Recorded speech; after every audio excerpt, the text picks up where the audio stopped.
Did you know that more than 500 million bees have died in Brazil in the last 3 months? In the state of Rio Grande do Sul, 400 million dead bees were found, with beekeepers in 4 states reporting the mass deaths. Researchers have blamed the use of pesticides, chemical substances which are used to kill pests. Bees have a really important role in the food chain, with around 1/3 of the food we eat relying on pollination mainly by bees. These include fruits and vegetables such as avocados, broccoli and cherries. What's happened to the Brazilian bees?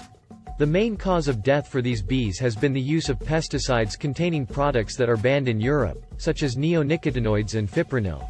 The EU imposed an almost total ban on neonicotinoids last April because of the serious harm it could cause to bees. But in the same year, Brazil lifted restrictions on pesticides despite opposition from environmentalists who called it the poison package. The use of pesticides in Brazil has increased, according to Greenpeace, with 193 products containing chemicals banned in the EU being registered in Brazil in the last 3 years.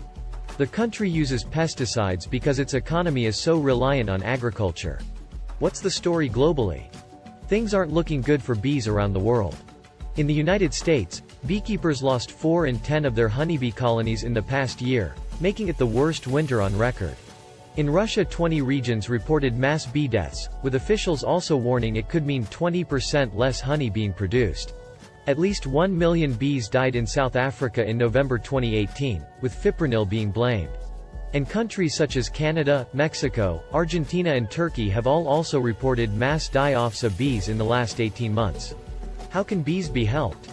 The World Wildlife Foundation says unused land that was previously used for development should be managed to better safeguard bee populations. It adds that with greater urbanization happening, more urban green spaces should be developed to protect bees. Some researchers say wildlife-friendly farming and gardening, such as creating patches of wild plants and weeds to encourage pollinating insects, can have a positive impact. Your garden can help too, as growing plants encourages bees to pollinate, and leaving the grass to grow longer also gives bees more shelter. For tired bees, wildlife charity BugLife says people should put them onto flowers, where they may be able to find nectar which contains nutrients they need, but sugar water can be more controversial. You can also create a bee bath, which is filling a small dish with water and stones that will let bees land on the stone to drink water. And many environmental groups such as Greenpeace and Friends of the Earth say banning harmful pesticides is vital to stopping bees from dying.